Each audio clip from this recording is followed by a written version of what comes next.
You are listening to We Are the Compassionate Revolution. I'm your podcast host, therapist, author, boundaries guide, Molly Moon. If you are a compassionate person and you want to know your worth, set better boundaries, live from your truth, and operate in your fullness, then I am so glad you've joined us. You ready? Let's get started.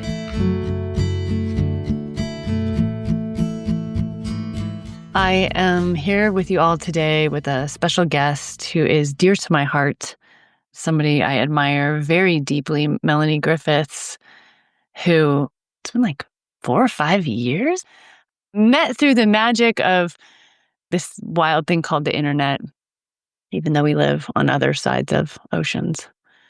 Melanie, would you introduce yourself to listeners and tell folks a little bit about what you do and your professional background? Yeah, thank you. And thanks for inviting me onto this. It's really such an honor to be part of this. And I'm so excited for our conversation. Yay! And so I live in the UK. I am an academic. So I'm a lecturer and an associate professor at a university in the UK.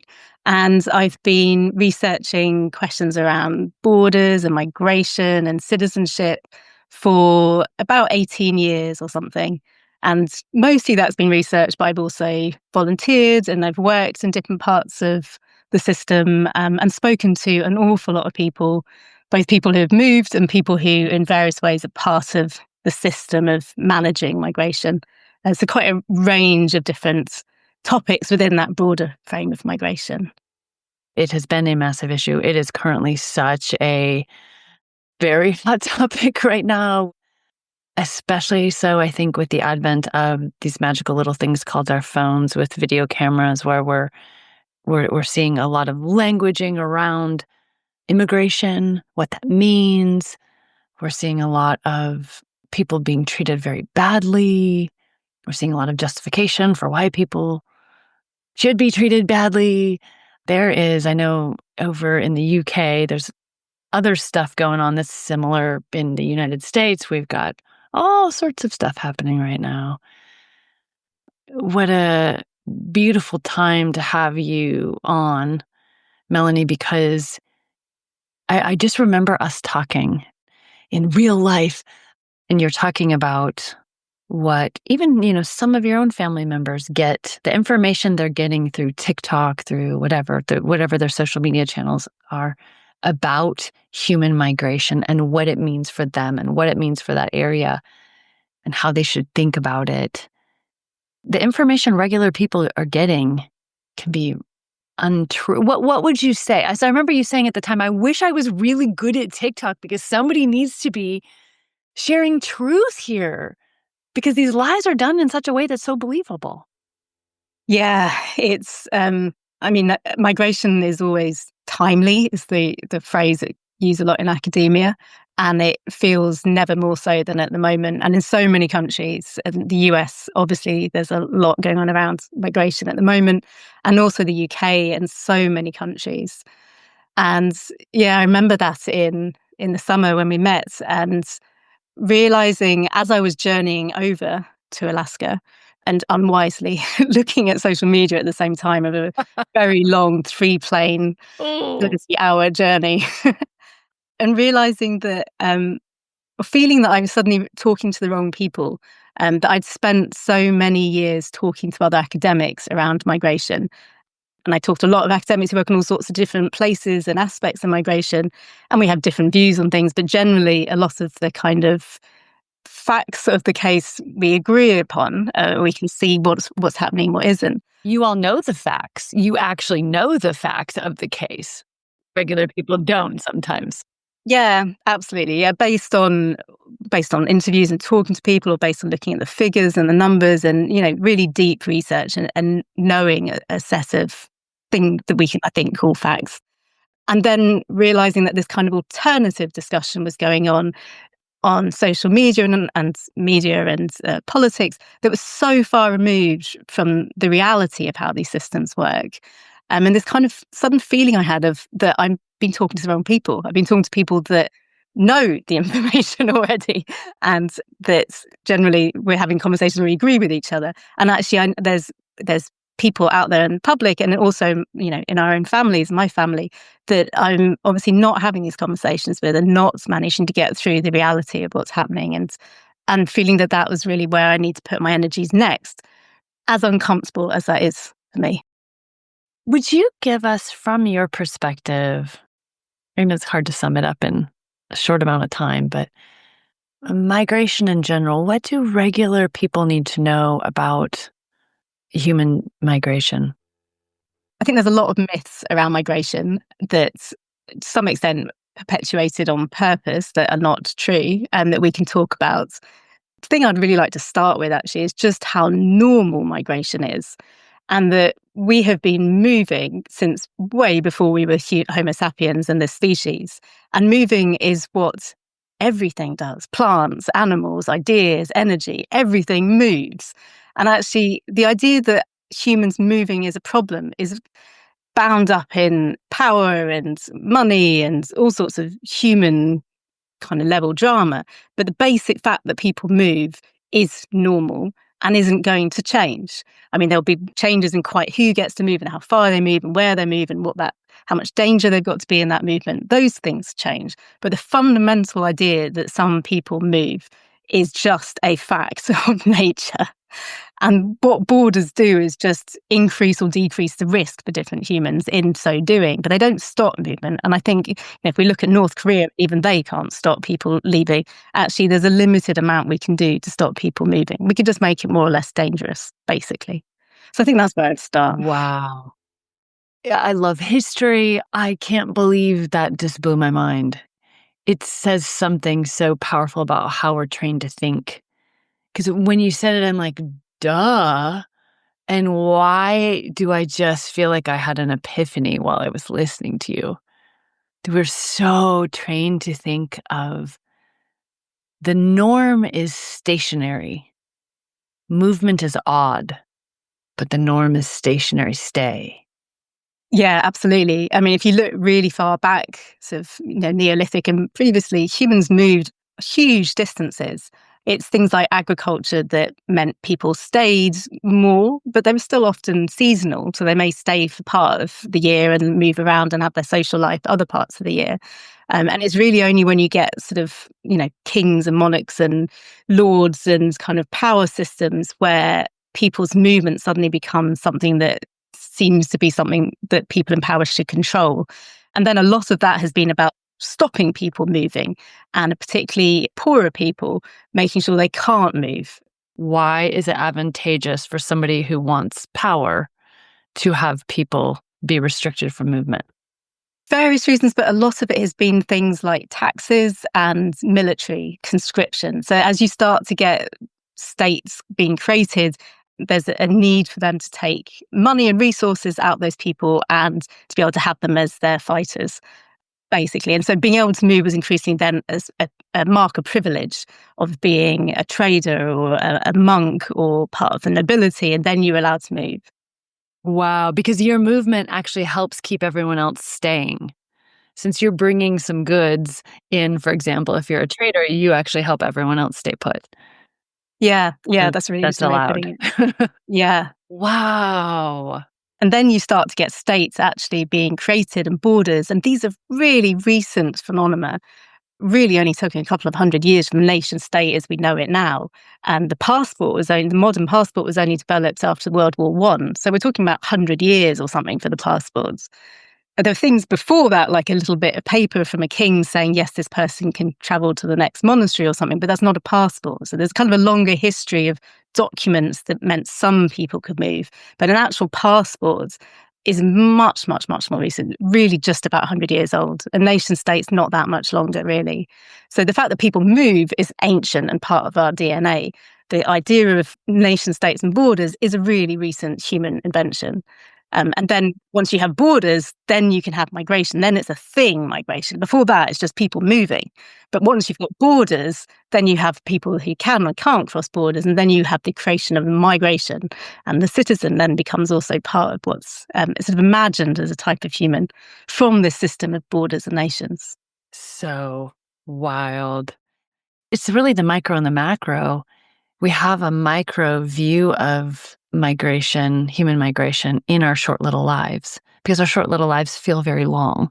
Like, Mhm. well, if you are lucky enough to get a longer one, it feels like a lot of time has passed. But pulling back, looking on at the whole entire human story, our little life is a tiny, tiny little blip. So what's happening on the maps with the culture, with the kingdom, with the government structure, with the borders is actually also ever moving, ever changing, ever shifting, even if you don't necessarily experience it in your little lifetime. So it's hard for us to see, I think, that wider view, especially if the wider view is kept from us, because it kind of is in some ways. Yeah, I think, I mean, I love it when I talk to an historian because they're great for just saying, yeah, this happened before. This- Yeah, and they know. I get caught up in the, oh, wow, this is a crisis. This is, never been seen before. And actually, these are often like repeat motives that humans go through again and again and again. A bit like the idea that we get the lessons that we need to learn again and again and again until we've learned them. And I feel like humans are still getting some of the messages. We haven't learned the lessons yet. So I know it's like laugh, otherwise you're just gonna bawl and not stop crying because it's really true. And I think that's why conversations like these, just regular people conversations are so important. We can't do better until we know better, and we're kept from knowing. So we're kept stuck in our preconceived ideas, and how do we break out of them if all you have is, in a sense, propaganda? Yeah, and that work very much on an emotional level, that kind of those ideas of us and them and there being an other that is scary and dangerous or threatening of some kind is really, really old and has been a tool of power for, again, very, I mean, eons and eons. We are who we are because we're not them over there, and them over there are trying to take our X, Y, and Z or some kind of threat. And then I think when people are scared or they feel threatened or that there's something out there that is danger, then we're stepping into your areas of trauma and kind of what that does to brains and to people when we're in that kind of fear. I think a lot of the xenophobic or reactionary politics at the moment are very good at playing off those fears and mobilizing those fears. And they work on us. They work. Safety and fear. I heard this in grad school, and I don't know the study. I can't cite it. I don't remember it. And I'm probably going to say it a little bit wrong.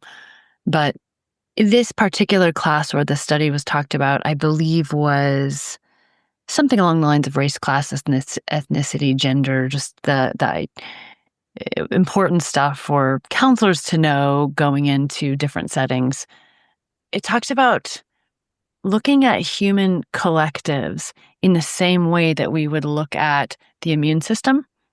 And it said that when human groupings, human communities were taught to think about others as dangerous, bad, problematic, a fear-based way of thinking about others, they actually had physiological responses to the others, and their perception of the others was very, very negative. Versus when human groups were taught, in whatever ways they were taught, both spoken and non-spoken, to think of others as other humans, just different, but not other, and that we're all one big community, they had a physical response to others coming in that was friendly, that was open. Someone would actually have to do something harmful before they would be judged as harmful. They weren't automatically seen as potentially harmful. And that there was a completely different, one group was able to build a bigger community with joy and with laughter, and the groups who didn't do that, it ended up with a lot more war, violence, othering, hierarchical structures. And I thought, that's so fascinating because it was likening our collective response to the immune system. If the immune system thinks something's a threat, like allergies, or when the immune system mistakenly thinks something's threatening that's actually not. I was thinking that in terms of of migration, if we're taught to think of human movement as potentially bad, or like what's happening in America right now, people with black and brown skin are different than people with white skin, and this all of these very, very dehumanizing creates a kind of an organic, kicks off an immune system response on a psychological level that does great harm. Is there merit to that? Yeah, I'm sure there is. And I think it is really important to be going to the emotional and the embodied level, because these aren't just rational, kind of intellectual based, fact based conversations. That's not where people are holding the fear. And it's, as you say, it's taught fear. Children aren't. They're not racist. They don't care about which country people come from. Those things have to be taught to them. And then they're taught to them in a way that becomes embodied, and then it's so much harder to derail those. I think, other than the impact of human contact or contact with other people, when you see other people and you look into their eyes and you share a meal with them and you have a conversation with them, it just becomes so evident that we are all the same species and we are so similar, actually, in more than whatever differences we have. But that has to kind of be taught out of us, I think. And then you can get to the levels of dehumanization that we're seeing in various places around the world, which then allows the most awful kind of violence to be done to other people because they stop feeling as human, either not human or less human. It's very insidious because, our leader has some different things he said about, like, they're poisoning the blood of the nation. There's an infestation, these things that are very immune system responsey in a Mm. psychological way. It can seem so, like, harmless from the outside if you take just that moment. Well, everyone says mean things sometimes. But if we understand it's part of there's a myth being built, a story being built, and humans actually create their reality based on the stories they believe. We literally bring it into physical shape and form eventually. Yeah, absolutely. I mean, if we take the example of migration, there is such a strong myth that migration is, at crisis levels, it's out of control, borders are broken down. We have more migration than we ever have before. And these are myths. They're not true. We have the same level of migration as we have had for, if not centuries. Say that again. That is fascinating. We have very similar levels of migration as we've had for decades, if not a lot longer. It's Wow. a tiny proportion of people that actually move. It's something like 4/5 of the world stay where they are. And then of that 14% that move, the vast majority of those people stay in the same country. So they're what we know as internally displaced migrants or internal migrants, people who stay within the country. It's just about 3% of the world population that moves internationally. And it has remained pretty similar. What's changed is who's moving and where they're moving. So for centuries, Europeans were mass migrating to the rest of the world in what we now think of as colonialism. And what feels to the Europe as suddenly this huge crisis of migration is just that who is moving and where they're moving to has shifted. And so more people are moving from the south to Europe than they were previously. But overall, in terms of the population of the species, it's similar, very similar numbers of people moving. And tiny numbers of refugees within that. It's about 0.3% of the population, of the world population of refugees. And again, that's really stable. It goes up and down a bit in terms of places and in terms of wars and things, but it's really, really quite stable. But we're told these stories of crisis and invasion, and we're told them, as you say, in very emotional kind of ways, so that it really gets into our bodies. But it doesn't fit the facts of the numbers at all. When hearing your words from a macro perspective, this is what's happening. What happens inside of me is like, oh, that's so doable. So everyone who is safe and has a place, that's so doable. We collectively together, that's easy. Of course, we can find a way to make that work. But that what is actually being taught, it makes your entire body, the somatics of it, make your body feel like that's impossible. And there's only so much food to go around. And if you come in, my kids starve. Sorry about your kids, but I got to make sure mine eat. This is the messaging. It's like a blanket that kind of covers everybody's thinking. I say everybody loosely, but not everybody, but a loose general message is constantly going out about the impossibility of it. It's impossible. Yeah, absolutely. And it's really noticeable that it's the places that has the least amount of diversity or the least amount of migration where those messages work the best. So where I live at the moment is very, very white. It's like 99% white and has a lot of socioeconomic problems. And so sort of almost inevitably, it's been targeted by the far right as an area that is good for radicalization because you have very low diversity, a lot of problems, and it's really easy in that scenario to pick an other, in this case it's asylum seekers and migrants, as the source of those problems. That kind of message doesn't work that well in London, where everybody knows sort of people from all sorts of places and countries and cultures, and they know that people aren't the kind of dehumanized, scary strangers that we're led to believe because they have human contact with other people. But that scarcity model is so deep in our systems.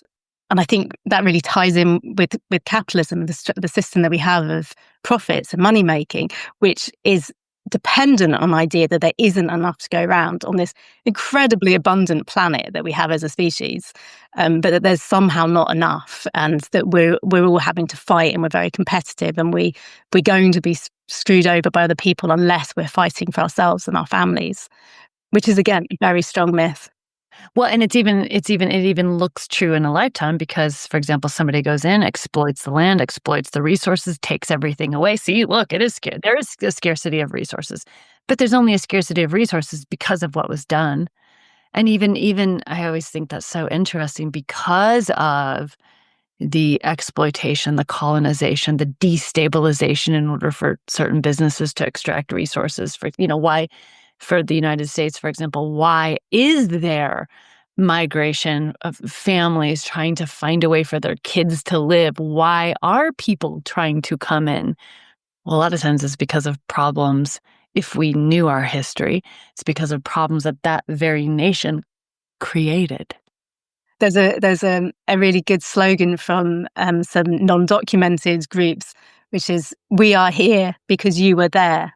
This idea Oh, because of things like colonialism and wars and funding wars and things we have done over there, then does often translate in people not being able to have the kind of lives that are safe or meaningful, or being able to live the lives they really want in those places because of a longer history, and often also current geopolitics as well. But certainly in the UK, we have this kind of collective amnesia around colonialism and seem very surprised when people come from certain places of the world that were former colonies of ours and want to spend some time in the UK, want to work, want to study, want to join family, whatever. And there's this kind of sense that we have as a country of just of almost feeling like bewildered. Why are these people here? Where do they come from? Because we teach so little about colonialism and our colonial past in the UK. and the same for the United States. It's not. We don't know about it. It's Mm. not known.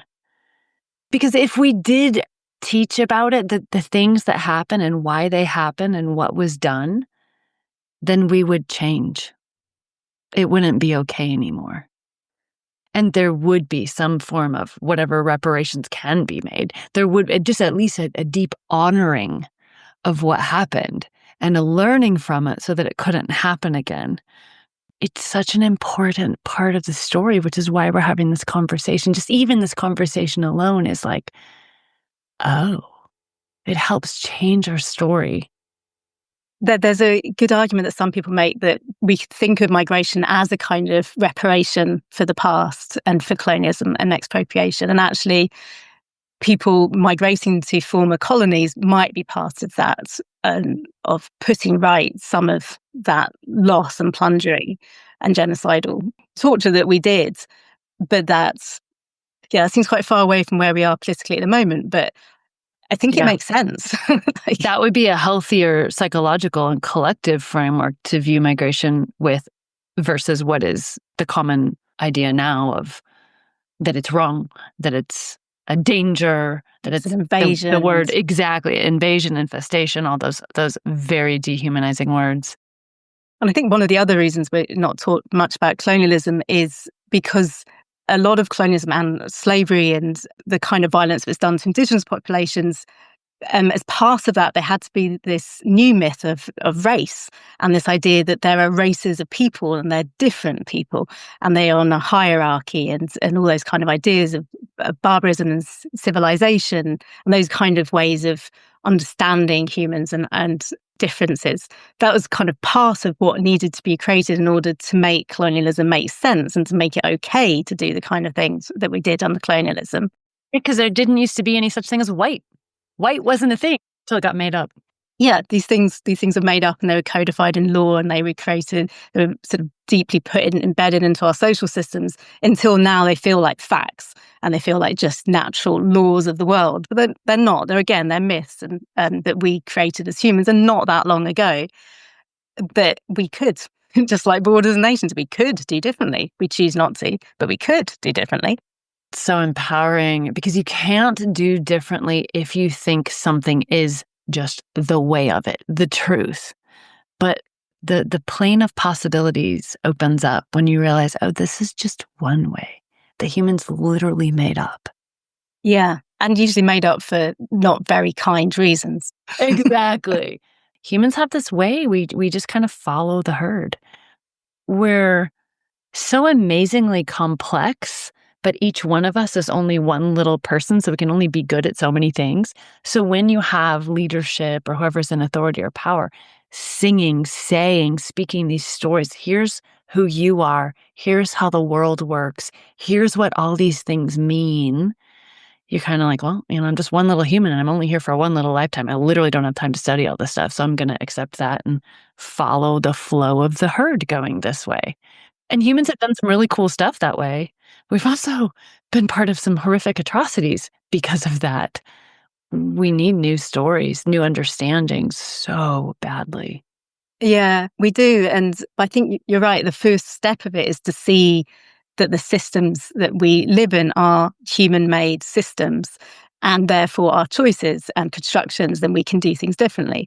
Because when they feel like just the natural way of the universe and how things have always been and they always will be, then we are powerless to do anything about them. It's like trying to change the laws of physics. We can't do that.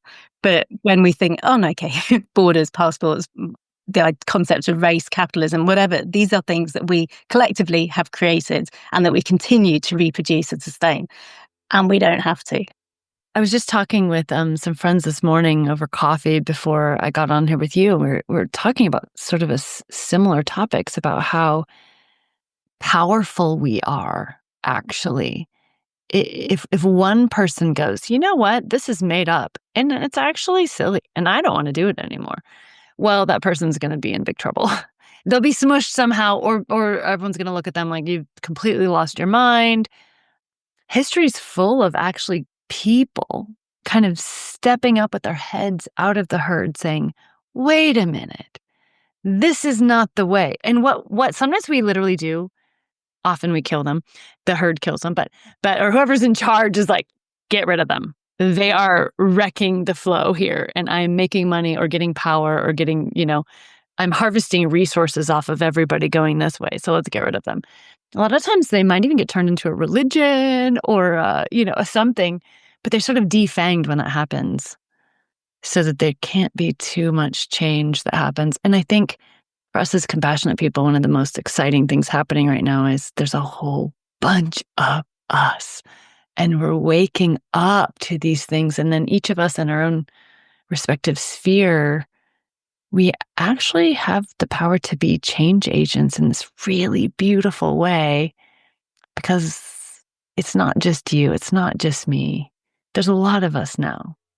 Definitely. And I think a big part of what can help make that stronger is when we realize some of the binaries that we're given, us, them, citizen, migrants, when we start to see that those are false and that they are creations, and we start to kind of break down the idea that there are those divisions, fundamental divisions between us as a species, then we are so much more powerful once we conceive of ourselves as a species, as humans, and see the similarities between us.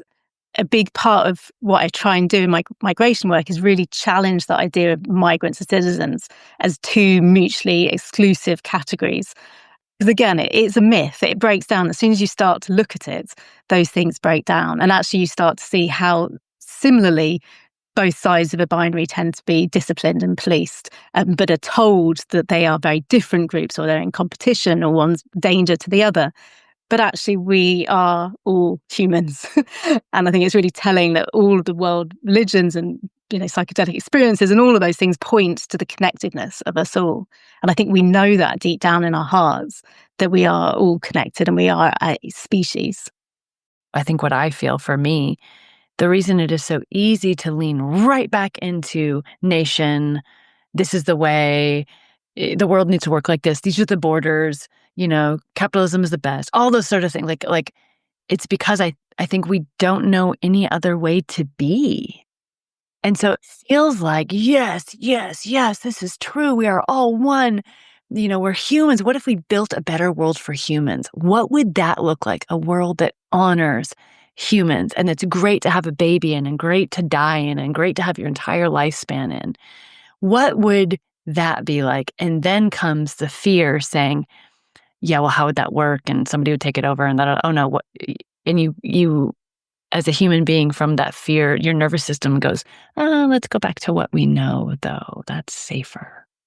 Absolutely. We go back to what is comfortable, even if it is really damaging to us. At least the known bad system is less scary than the unknown. And I think we are talking about total unknowns, to think what it would be like to arrange our societies differently than we do at the moment. I think it is almost impossible for us to imagine that. I gave a keynote at a conference shortly after I saw you. And as part of that keynote, I did something that was really out there for a very academic audience. It was Royal Geographical Society. And I got them at the end of my keynote to do a meditation. It was quite scary because it was definitely outside of people's comfort zones. But I got them to do a meditation about what a world without borders and nation states, and even the concept of migration. Because, we don't have borders and nation states and people can go where they want. The idea of a migrant kind of breaks down. It's just we're all people. Some people move, some people don't. We move for different amounts of time, for different lengths, distances, or the rest of it. But to try and get people to start to think, what would a world look like that we organise differently? And organised maybe as a species rather than as little nation states. And I think that's really one of the things we need to be doing, is to be putting our energies into our amazing imaginations. Because we do have the most incredible imaginations. There's some really interesting work looking at how creativity and imagination has gone down and down in the last few decades, especially since the 90s.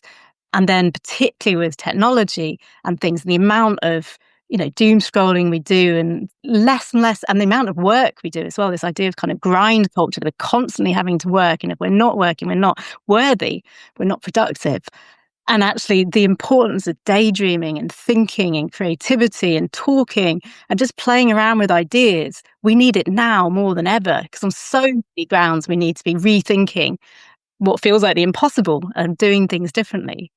But we have, as a species, we developed, we evolved through our imaginations and through trying different ways of organising society. And when one system didn't work and somebody got a bit too big for their boots and was being a bit of an annoying leader, we got rid of them. We tried something else. We had no leaders for a bit. Our history is full of trying out different ways. We've just got stuck in one way of doing things. So stuck that we can't imagine alternatives. But we are really creative beings and we can imagine alternatives. But it's hard right now. We need to practice that skill. It's like exercising a skill that we have. Exercise our imaginations. I am so lit up.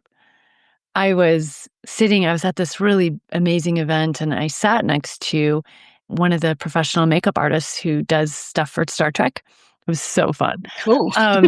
She was so cool. But we were talking, some of us in that event were talking about Star Trek. And I know it might seem silly, but I don't know. I grew up in the 90s, and that was the thing I'd watch with my dad, like the original and then the Next Generation. And it was fascinating, though, how many other people who were in that same age range and who had watched that show, how it actually was incredibly inspirational in a deep mythic way to say we could create a world where everyone treats each other with respect, where honoring self, honoring others is the norm, is the law, and that everything's created that way. And I think that it is, what you're saying is so true. It's the artists, it's the singers, it's the poets, it's the painters. That if we need a new myth and we need permission to imagine, it's so hard to imagine unless you have something to springboard off of. Creativity is a lily pad jumper. It jumps. Oh, if this could be true, then what about this? There's a great hidden, beautiful social activism right now, I think, available for all the creatives who feel so called. Who knows what it awakens in the humans? That's not really our job. But there's people who know how to change the world. They're out there. We're already here. We just don't know we're allowed to yet, that there's a whole big bunch of us and that it's okay to dream. Start dreaming. Yeah, absolutely. One of the things I'd really like to do is to reach out to science fiction writers. I'd love to have a book, edited book, with different short stories from different science fiction writers, imagining different aspects of things being differently. So maybe a world without borders, or maybe a world that isn't organized around the ideas of profit and growth. And just to be able to kind of play out some of these ideas, and a whole kind of like a book with a whole load of short stories. There's like 20 different ways in which we could live without some of the things we think are so inevitable right now. To That's just good. start stretching those imaginations and start to think about what some alternatives would be like. And you and I were actually talking before we started the podcast too about the old ways, and how it's funny because we're in this new times, new ways. And you and I both, and so many of our listeners too, whether it's our own heritage or Indigenous populations we just really admire and honor. It's been done. That's what's so wild. It's been done on this human planet a million different ways, through a million different faces and languages and customs and dress. Those are all different, but we have had groups, populations, communities, families, civilizations that have created structures and myths and orders that were very honoring to humans. Yeah, absolutely. It feels almost to me like we've just slightly out of whack. Like things, we've just kind of slightly lost our way, and those have really big implications, human implications, often violent implications. Like they create real damage. But that as a species, we've been dealing with some of the underlying kind of themes of power and hierarchies, and how do we live in community, and who do we listen to, and how much power should they have, and those kind of dilemmas. I feel we've been sitting around fires and trying to thrash out and work out since, at least since we were the beginning of Homo sapiens, if not a lot longer. And I do think part of the way a lot of us have lost our way is that we have lost those old stories and the old wisdoms and knowledge of ancestors that told us how to deal with those kind of questions and what to be looking out for and what the answers are. Again, sort of going back to things like colonialism and capitalism, I think part of the great violence that was done to so many of us around the world was severing us from our communities and from our land and from our old sources of knowledge. Doing a Druid course at the moment. Druids were the sort of the old magical religious truth tellers of the ancient Celts, and going back to a lot of the very old stories there, which were written down in the medieval ages, but were much, much older. And they're really, they're really stories that we need right now, that talk through some of these really long-standing problems we've had as a species.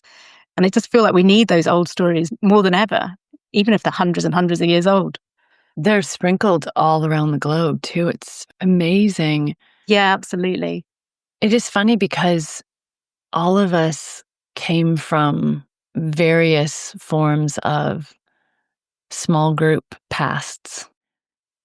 The takeover happened whenever it happened. Some groups were taken over quite recently. It's still in the memory.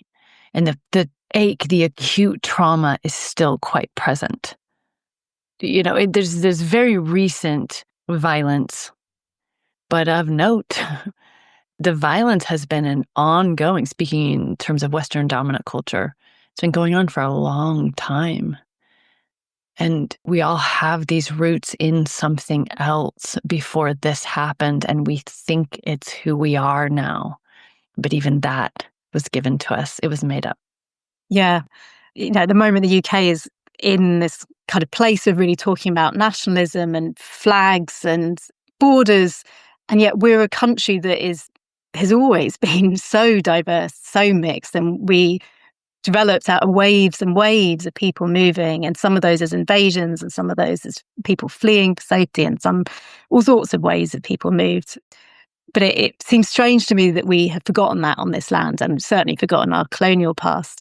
But where I am now is in Wales, which was one of the areas where the kind of ancient Brits got pushed to the edges of the country as the Angles and the Saxons came, and the Romans when they came. And, there's just waves and waves of people moving, and what that does to us as a country. And I think so often, as British people, we've been colonists, we've also been colonized, including by the people we now are. So it's all kind of very, there's layers and layers of, I think, generational trauma there, of being both the violence makers and the receivers of violence. And it's fascinating to sort of learn more about what generational trauma is and how that operates. There's a great wound that we have that it's time for it to be healed. We can't change our world with this gaping wound. I think so many of us, as we awaken to the fact that there's a lot more than we're more than what we were told, it could be more than what we were told. And we can actually help change it with the very qualities in us that can help change the world. As enough of us wake up, it can't not happen. We got this. And I mean, that's what gives me comfort as so many things on so many different areas start to kind of crumble and have various crises, is that from that springs up hope and resistance and play and wanting to try different ways, or saying no and resistance and better boundaries. I think what's so important as part of that is that we are all working together. We see that humanity in amongst each other. I don't think it's a surprise in many ways that at the same time we have such polarization going on, and to quite a large extent we're manipulated into feeling that polarization, whether it's through politics or it's through social media. These are telling us that we're all different and splintering us off into small little fragmented parts. And that is a real threat to the power that we have as a group of big sector of humanity that would like to do things differently. But we need to be able to see our humanity, our shared humanity in each other, so we can do some of that work as a collective. You have such life-giving words. I appreciate you so much. You brought up boundaries, and I was thinking, we've had boundaries given to us in this way that's very restrictive, that it kind of like the borders. They've really been used to tell us, here's who you are, here's how you're supposed to be, keep the people pleased. Yay, that's great that you're compassionate. Here, be a giver and give yourself to death, basically. So that as long as you cooperate with the quote, quote, boundaries you're given, you will never actually be able to be a force of change or ever be a threat to the systems that way, because you're going to be too afraid of your own power. You're going to feel selfish for even acknowledging that you have any needs or taking care of them, as long as you follow those so-called boundaries. And I love the idea of boundaries being part of the rebellion, in the sense of when we find our true boundaries, we're like, oh, I am supposed to be here, take up space, and this compassion is supposed to go ahead and shine. And when I see something in the world that moves me, that I say, I really want to help make this different, it is 100% okay for me to do that. And I can do it in a way that's sustainable, so that I will be here for the long haul to help make it happen, because I know how to take care of myself in this beautiful calling that I have on the planet. Yeah, sustainable and honouring self, honouring others as well. I think that also is such a key part of your message, and is needed more than ever. I think at a time such polarization and such dehumanization. But yeah, absolutely, I can really see how boundaries and helping compassionate people find their boundaries, so that they don't lose all their energy trying to save people or heal people, in an unhealthy way, but actually are able to step into their own power and have a better sense of who they are and what their values are and what feeds them and where they shine, and feeling that that's okay for them to do. And more than that, it's what we need.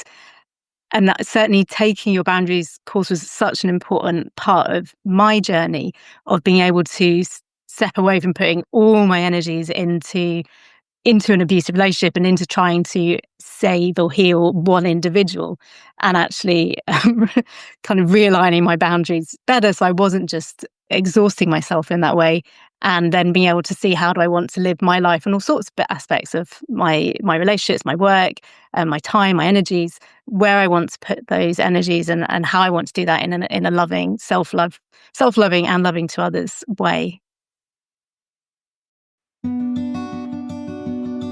If you are a compassionate person who knows you are here for more than keeping the people pleased, then this is your invitation. For 30 days, you are invited to step into a guided journey with me to rebuild your inner architecture of peace, power, and joy. This is not just a course, and it is not the typical way of approaching boundaries either. This is a door opening into a new way of being. When your nervous system learns the alchemy of safety, when your emotions find clarity, when your boundaries become your living structure, everything around you begins to shift. So if you've been longing for something real, something soul steady, and something that finally feels like you, come to boundaried.com. You can find the link in the show notes or type it into your browser, boundaried.com. Let the next 30 days be the solution your heart's been longing for.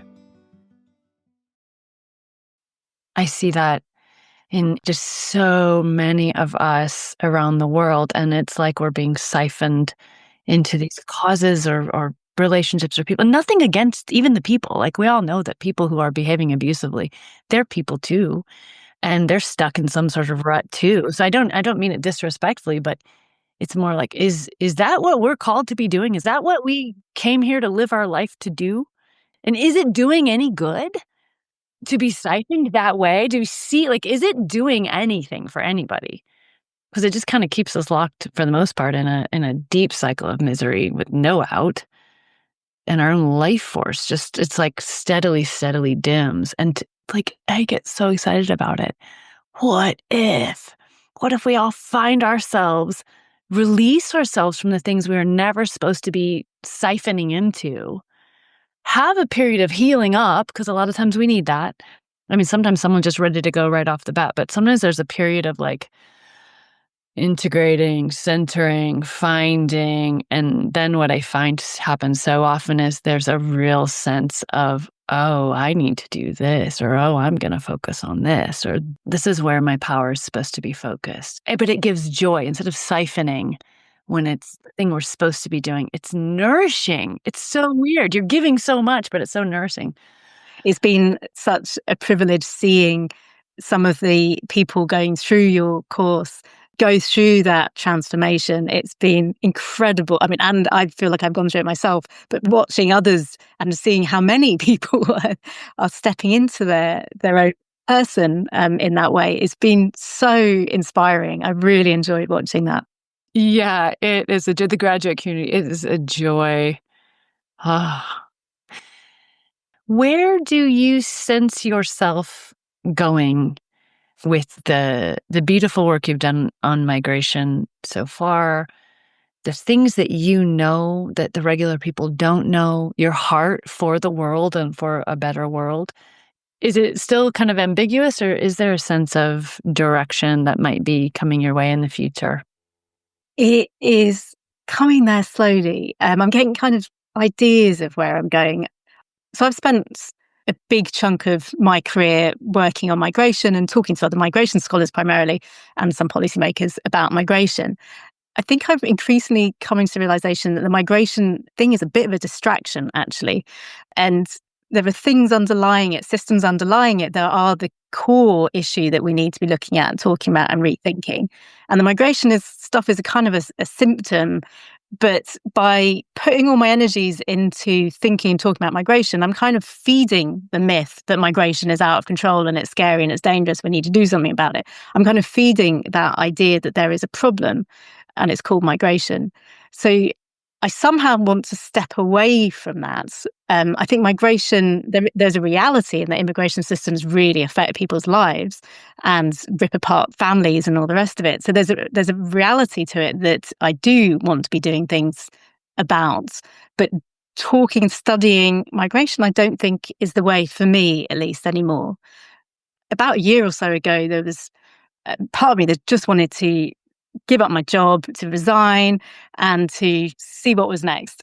And through some of the skills that I've learned through you and through your boundaries work, I was able to really see that part was my teenager part, who wanted to just rip everything up, just, Burn it change the down. universe. Yeah, just burn it all down, step into the ether, see what happens. And through the skills, I was able to see that as a wonderful teenage part and to give her love. And I love that courage and the trickster kind of energy. I love that. But also decided to kind of thank her, but to spend a year or two completing where I am and sort of tying up the loose ends and being able to leave, I think probably leave academia, leave migration research, having done everything as I want, as much as I love that teenage part. And so I think my next kind of season is probably talking about some of these issues, but through two different audiences and through different means and through different stories. So I think one of the things I'd like to do is to write a book that is of stories of the people I've met along the way. Because I've spoken to a lot of people in immigration detention or who are deported or whose family members are deported, who are asylum seekers or irregular migrants or kind of all sorts of different people and all sorts of different, and the people that run those centres and the systems. And something that can kind of tell people's stories in a way that isn't preaching to the general public. It isn't about migration per se, but is about human stories. And migration and things will come into that. So yeah, I'm still not sure where it goes, but I want to be moving to something slightly different. And I think stories is a big part of that. It has such a sense of something very precious in gestation. Like things are being formed, cells are being put in their places, that something really, really precious is coming. Oh, I'm so excited. Something really precious is right now, too. I mean, sometimes in the language of performance culture, you have to do a thing for it to be precious. So just a side note, where you're at, this conversation right here, what you've done to get where you are, your own work on your own heart, that's precious. This is precious. I'm excited to see what organically comes down the road. Me too. And I definitely appreciate the Boundaries course as part of that journey. Thank you. Because it was absolutely essential. That's so nice of you. Thank you, Melanie. We'll put some information about the Boundaries course if anyone feels pulled in the show notes. Speaking of resources that can be helpful, so for somebody listening who's like, I want to know more, like this is interesting to me. I haven't thought about it this way, and I would love to nurture and nourish myself with more information or understandings about these things. Do you have, and I know you've got 1,000 books, probably thousands of books that you could recommend, but just on your heart right now, are there 2 or 3 that you might recommend, or movies or whatever? Yeah, so in terms of migration, there's a book called How Migration Really Works that's by Hein de Haas, and it's quite a big volume, but it's split onto lots of tiny little chapters that goes through all the different myths around migration and borders, and gives you very factually based but easily accessible, digestible information. That one I think is really good for migration. There's a book around capitalism and kind of why it's flawed that's called Cannibal Capitalism by Nancy Fraser, and talks about how capitalism is inevitably devouring democracy, care, the planet, and is inevitably racialized. I think Nancy Fraser's great. And then lastly, there's David Graeber, who's an anthropologist, has written some really good books. And one of his, called The Dawn of Everything, is, I think, amazing. It's by two people, actually, not just David Graeber, but The Dawn of Everything. And that really is very good at showing how humans have always tried different ways of organizing society in a very kind of playful way. And this kind of way, this argument that we've just become stuck in one way is really from that. So The Dawn of Everything, I think, is a brilliant book.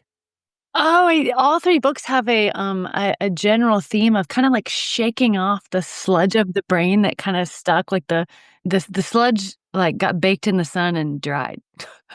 Yeah. Oh, we need a shower. This is a way we could be as humans. It is a way. We invented this. We can invent other things, like time to dream. And I think one of the really hopeful things about where we are right now is, across the board, most people are thinking things aren't working well. The promises that they were given are not bearing fruit.